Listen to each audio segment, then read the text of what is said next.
Hello students, पिछले video में हम एंडोक्राइन सिस्टम इन फिशेज पढ़ रहे थे, जिसमें हमने फर्स्ट एंडोक्राइन ग्लैंड पढ़ी थी, पिट्यूटरी ग्लैंड। अब हम दूसरी पढ़ते हैं, थायराइड ग्लैंड, जिसका origin the thyroid gland in fishes arise as a median evagination for the floor of the pharynx. यहाँ से इसका ओरिजिन होता है।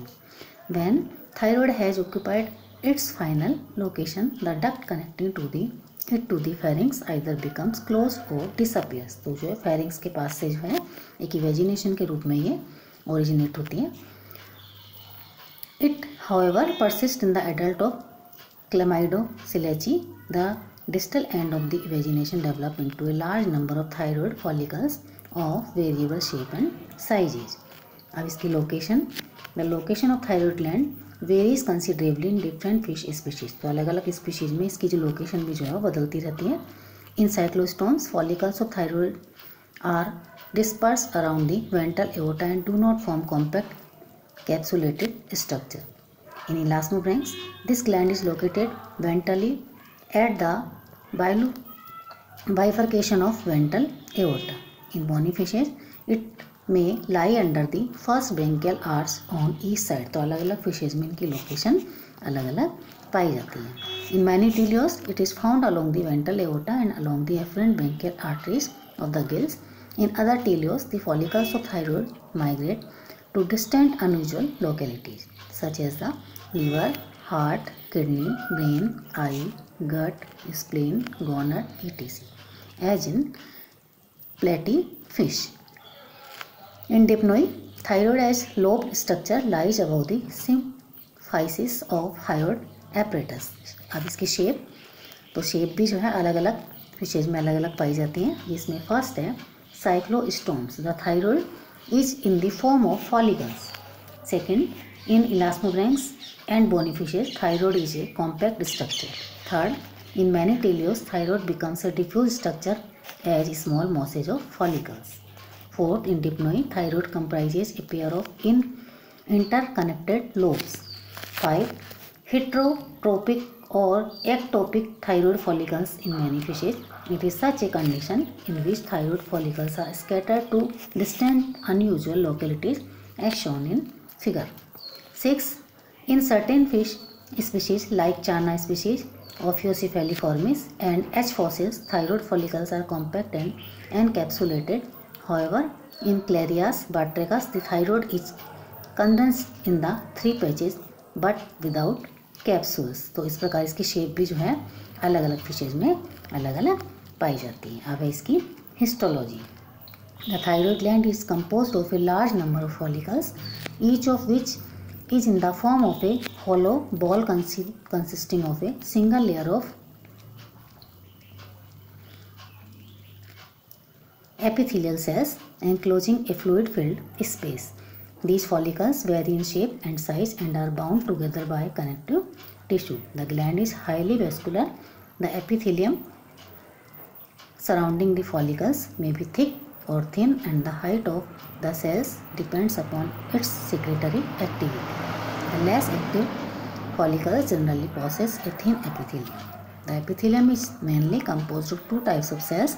The chief cells are cuboidal or columnar in shape with clear cytoplasm, and the colloid cells contain droplets of secretory materials. तो ये इसके structure है।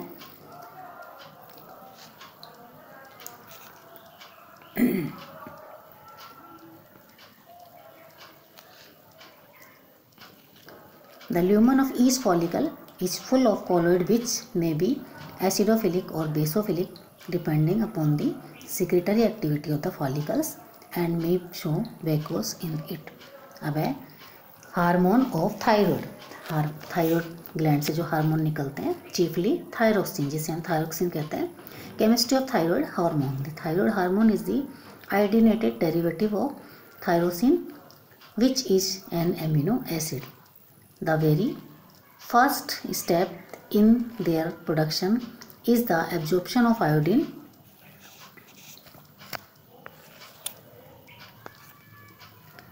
from the surroundings and its active secretion through follicular epithelium into the lumen of the follicles. The iodine is lumen is oxidized into iodine and bounded with a protein called thyroglobulin. The latter is splitted by a protease enzyme forming 4 different kinds of iodine bearing molecules. Firstly, monoacid and diiodothyroxine are formed. Both contain 1 molecule of tyrosine and 1 and 2 molecules of iodine respectively. Later on, from these two are derived tri and tetraiodotyrosine by a further condensation process. The last one, tetraiodotyrosine, is called thyroxine. The former two are deiodinated within the follicular lumen, while the last two are released in blood for circulation. अब है regulation of thyroxine secretion from thyroid. इसको जो है thyroxine hormone को regulation कौन करता है? The production of thyroxine hormone is under the control of thyrotropin TSH hormone secreted from adenohypophysis. Increase in humidity activates the thyroid activity. अब है function of thyroxine in fishes. इसके fishes में क्या क्या फंक्शन है? तो thyroid hormone role is O2 consumption in fishes have been pointed out, though it lacks consistency.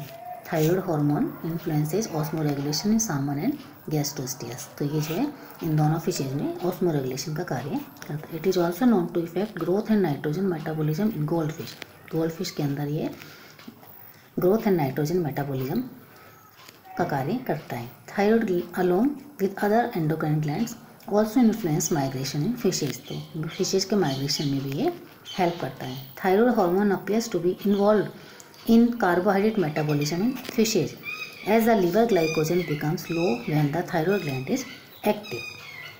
Thyroxine brings about maturation in fishes. तो maturation में भी कार्य करता है। Scales and bone formation in fishes is also influence by thyroxine. तो scale and bone का formation भी इसी के द्वारा इन्फ्लुएंस होता है। इसके बाद गोरमैन 1968 में उन्होंने बताया कि thyroid hormone influence the responsiveness of the CNS to external stimuli. Thyroid hormone also influence electrolyte movement and growth of fish body. Conversion of retinene to vitamin A in young fish has been found apparently inhibited by triiodothyronine.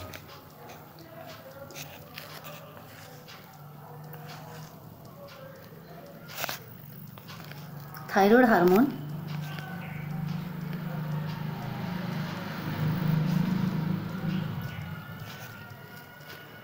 acting upon cerebral centers increase sensitivity of olfactory center and this in turn evokes normal feeding in fishes. तो ये जो है ये thyroid gland के कार्य हैं जो कि फिशेज में अलग अलग तरह से कार्य करती हैं, जिसमें इनके कई सारे कार्य होते हैं। कुछ फिशेज में ये मैचुरेशन का भी कार्य करती हैं, कुछ में ग्रोथ का भी कार्य करती हैं, कुछ में ऑस्मो रेगुलेशन का कार्य करती हैं, कुछ में CNS रेंस के लिए रेस्पॉन्सिबल होती है और ये अलग अलग जो है कार्य करती हैं। तो इस प्रकार जो है थायराइड ग्लैंड एक अनोदर एंडोक्राइन ग्लैंड है जो कि फिश में पाई जाती है और उसके जो है विभिन्न कार्य होते हैं। आगे अगले वीडियो में हम तीसरी ग्लैंड पढ़ेंगे जिसे हम कहते हैं एड्रिनल ग्लैंड। Thank you.